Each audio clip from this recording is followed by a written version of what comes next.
Hey everyone, it's Angela Stevens, and I am the podcast host to Refocus with Angela.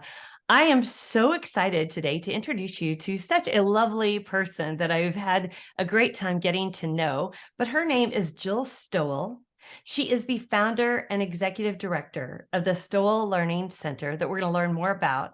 And she's also an author, and she has a podcast. So we're going to learn more about her. So first of all, thank you so much, Jill, for being a part of this podcast today. We graciously appreciate it.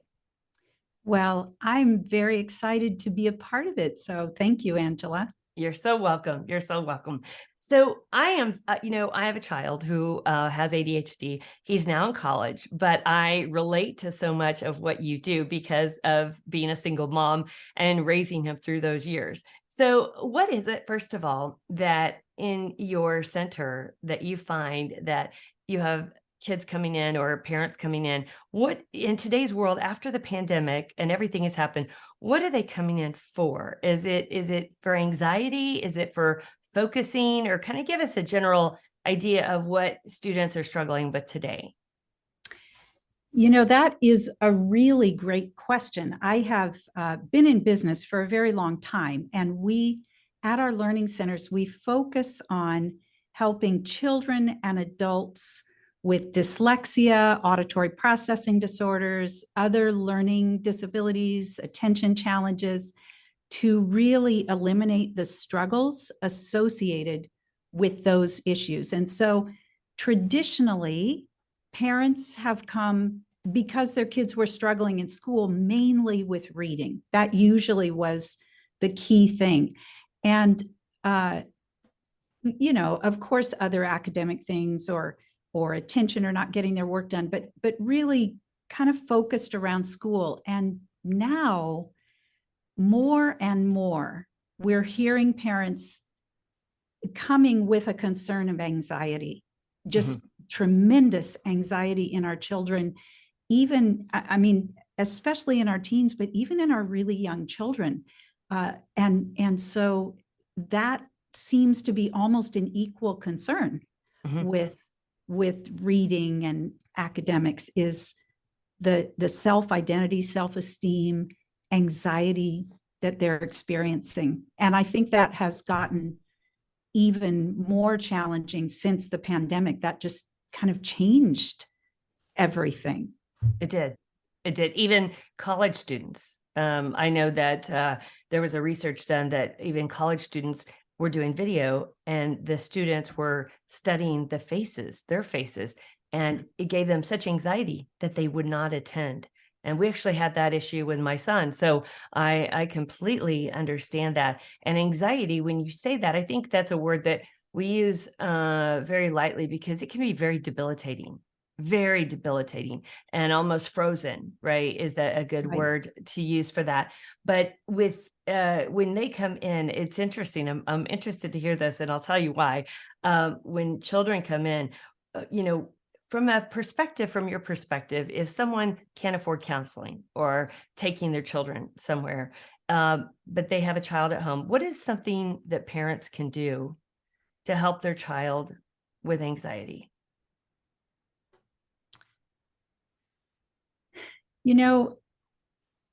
I think, well, there are a number of things. I think one is just downtime and outside time. If you kind of going outside and walking, just that neurologically reduces stress on your nervous system. It tells your nervous system to just settle a little bit.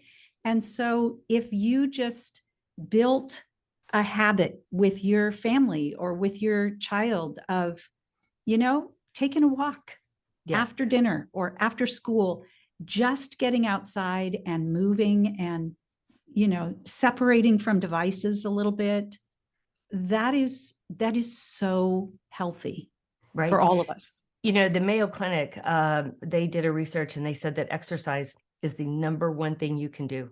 That's the number one thing you can do to help with anxiety and ADHD as well. So I found that to be very interesting. The reason I say that is because when I was younger, I had had a couple of surgeries And this is years ago, but there was still doors, and they would like take me from my mother, and I was screaming, and I remember this. And as a child, I remember this. And then when I went to school, I was frightened. And you know what and the reason I asked you this, because I was so frightened of the nurse, because back then Mm. they wore white. And I never told my parents this, I think, until I was in college.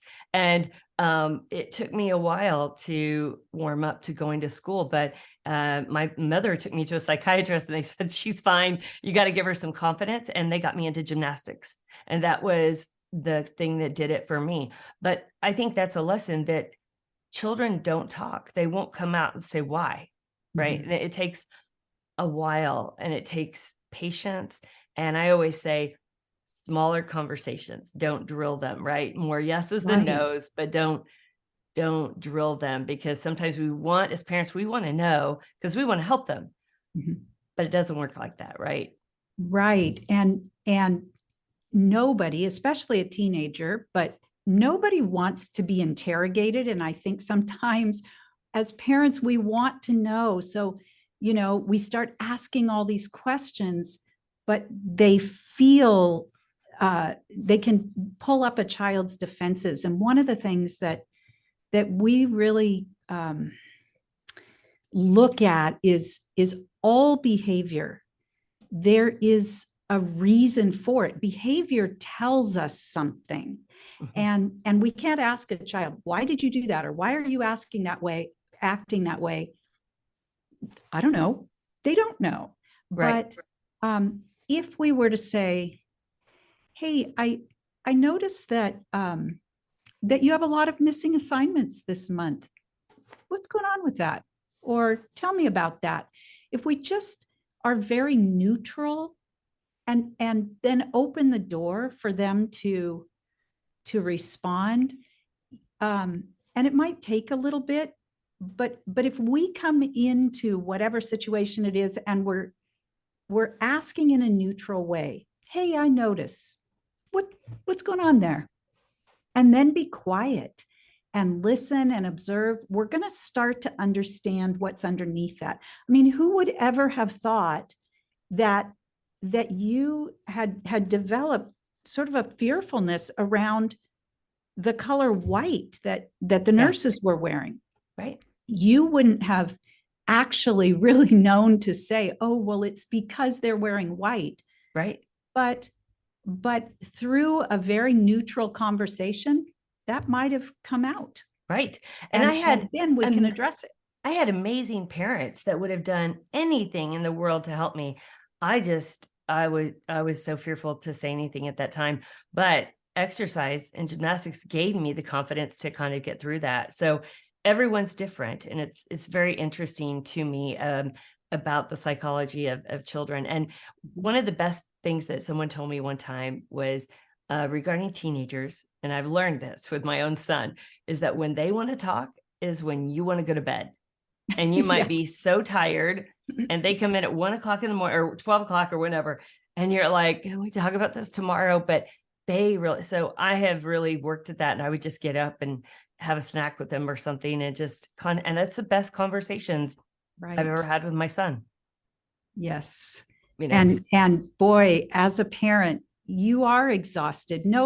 Nobody has any idea. No child really understands until they become a parent themselves. But boy, those are precious times. Mhm. When you're in the car with one child, or late at night when they want to hang out for a few minutes, man, you just want to grab those, because that's when they're going to start to talk to you.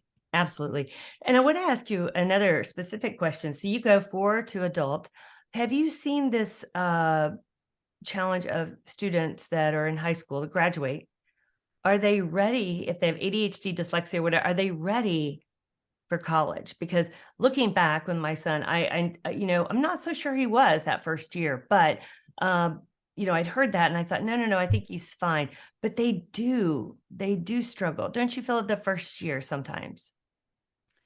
Absolutely. I think that's the case for kids, whether they have ADHD or not. A lot of times this is a whole new ball game, especially if they go away to college. Mhm. Now they have to really organize their time, and there's so much freedom Right. to try to figure out how I really manage all of this. So yes, I think it's challenging. And then especially with ADHD, a lot of times, we look at ADHD and executive function as going hand in hand. So you have a student who kind of lives in the now, Mhm. and their parent and their teachers, but especially parents and coaches, kind of keep them more structured and organized. But then you go off to college,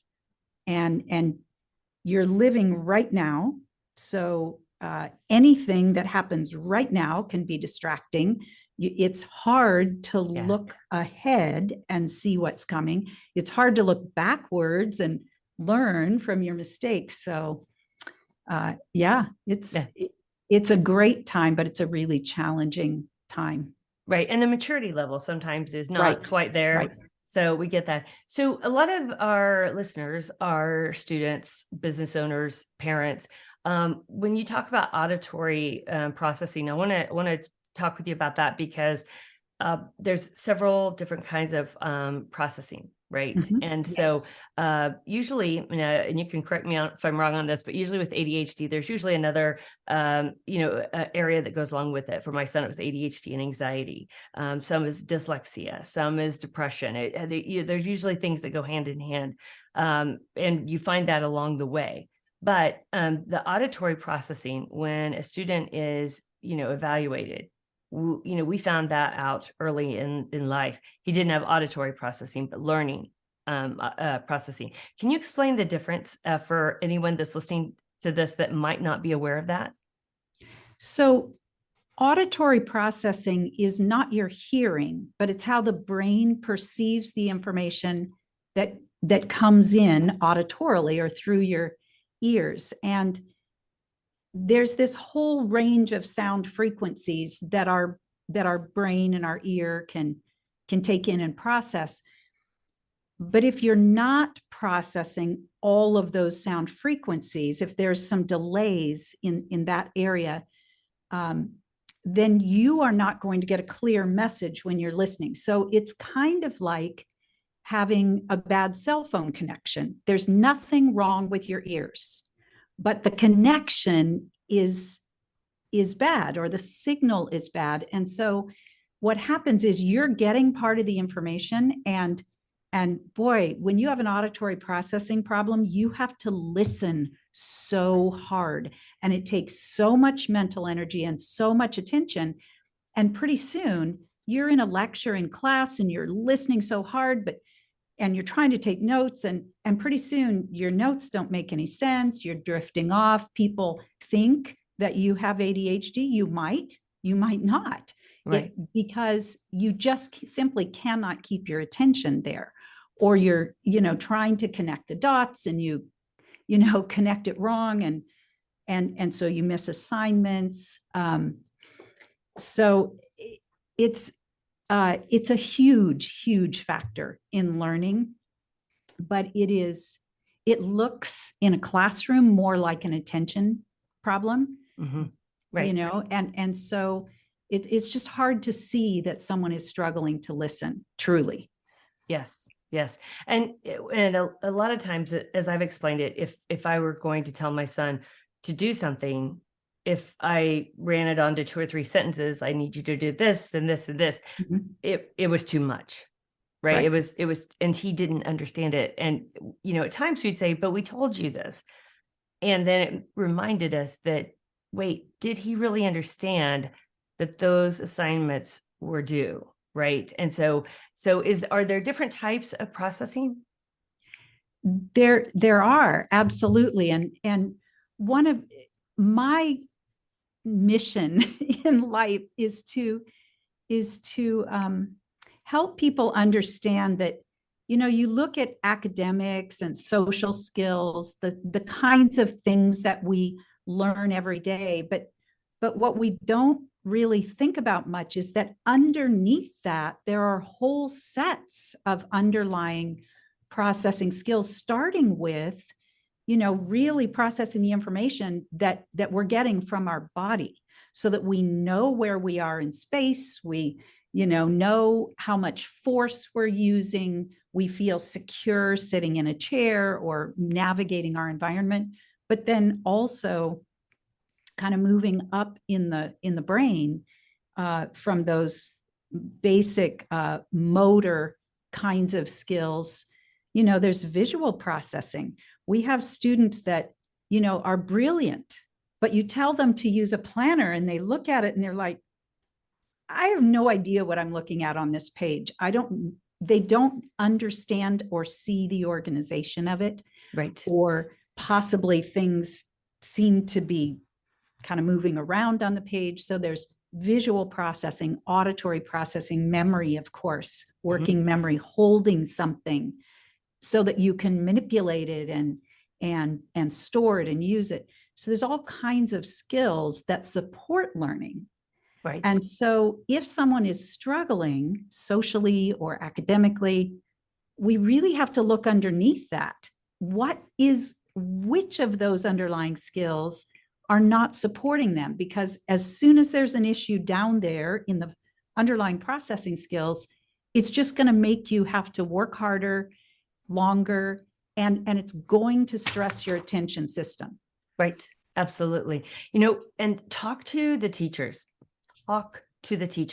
We had an issue, and I'll never forget this. It was geometry. My son struggled in high school, struggled so much.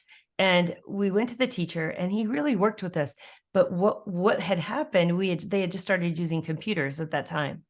So here you got the teacher talking, you've got note taking, and now you've got this computer. And so it's almost like a diamond, a triangle, and he couldn't focus on all of them. And so we went to the teacher and we said, look, he's really having a hard time. And he said, shut the computer. The notes are on the computer. Listen to me, take the notes. I found that so helpful. And his grades shot up after that. And that was a perfect example, right? Of if I'd been a parent that just said, go talk to your teacher, get it taken care of.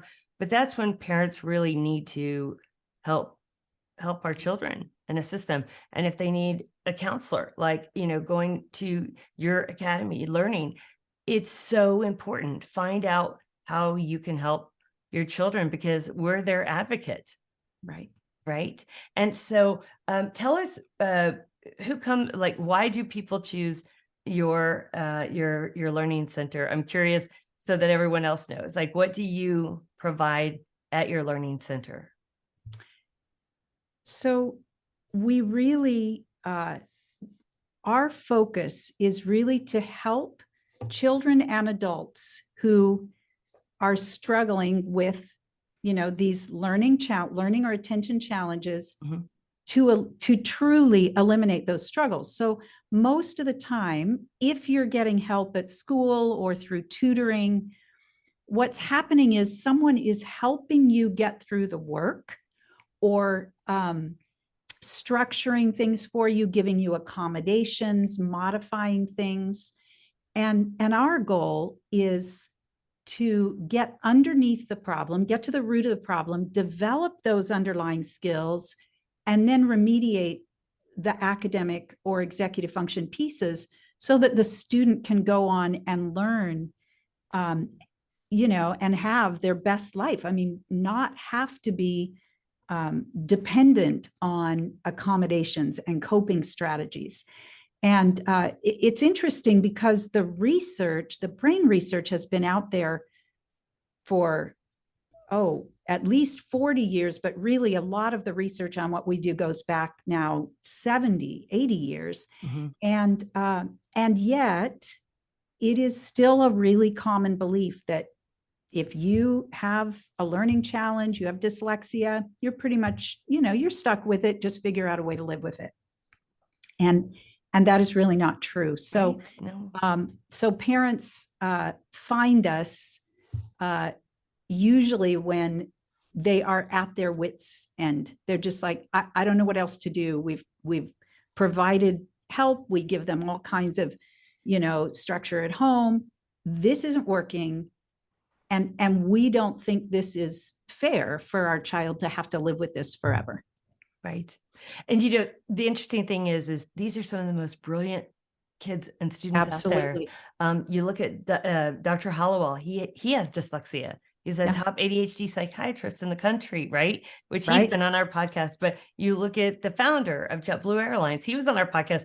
He has ADHD. So I have ADHD. So, I mean, there are people that, again, they are so smart, but we are their advocate. And I want to say a couple things on this, that if a parent is going to a counselor or to a facility and it's not working, it may not be a match, right? So look at other places, find out, listen to podcasts like this, find great people like yourself. I just met you, and she is, to all the listeners, she is lovely. You feel like you could talk to her forever. So Jill is amazing, and I would highly recommend her.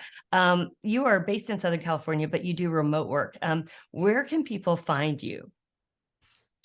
On our website, it is stowellcenter.com. Okay. And we will put that on our podcast as well. Great. There are lots and lots of free resources for parents and teachers there. And certainly information about what we do, the podcast, the books, and how you can talk to someone, about your child. So that's really the best place, stowellcenter.com. Okay, perfect. All right. So I want to talk about you for just a second. So we talk about focus on here, and we're all human, right? So on those days that maybe you're running late or you're just didn't get enough sleep and you're not yourself, how do you, Jill, focus on those days? So many of the things that we do for our students are really amazing techniques for humans. And so I take deep breaths. We teach our kids to take nice deep breaths, get themselves focused, and just sort of sit with that a little bit. Being late is, it's the thing that does rattle me the most. And then I start to think about, oh my gosh, all the things. And so taking a nice deep breath and just centering. And when you just did that, automatic. When you just took a deep breath, it just kind of made me like more, like even more relaxed. And so not that I'm not, but it kind of gives you that calm. And as I told you before, our mission is that once a person is focused, they're organized, and they find their calm, they can be brilliant. Anyone can be brilliant. It's just refocusing on you.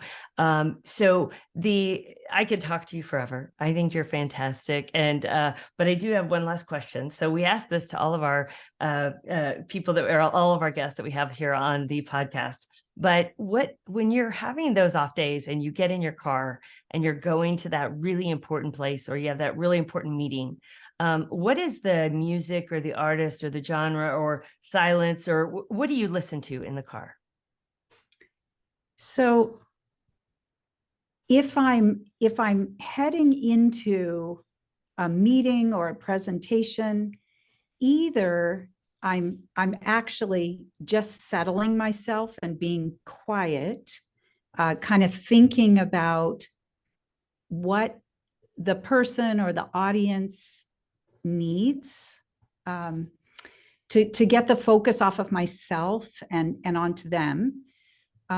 Or recently, about a year ago, I discovered the Huberman Lab podcast, and Andrew Huberman is a neuroscientist. He talks about the brain, and I love the brain, and so listening to his work, it just validates everything that we do, all the science. And so that kind of gets my brain into that learning focused mode. So I like that. when I'm going home and separating from a really busy day at work, I usually listen to audiobooks, novels, because I love stories, and so that takes me away. It sort of helps me separate before I get home. Wow. Okay. Awesome. And it was lovely because she said that she had been listening to our podcast. So I was I glad to hear have, that. I love yes, that. and I've been loving it. Oh, so that's so great. Well, first of all, like I said, I think you are fantastic. I think you have so much to offer.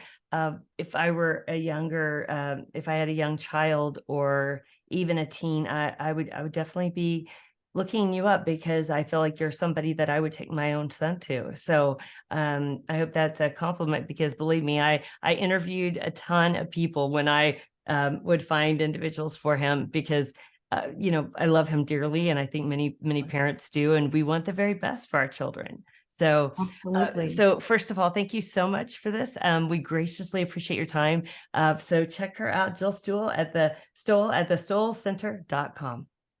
Yes. Thank you so much. And thanks for what you do. It's amazing. You're so welcome.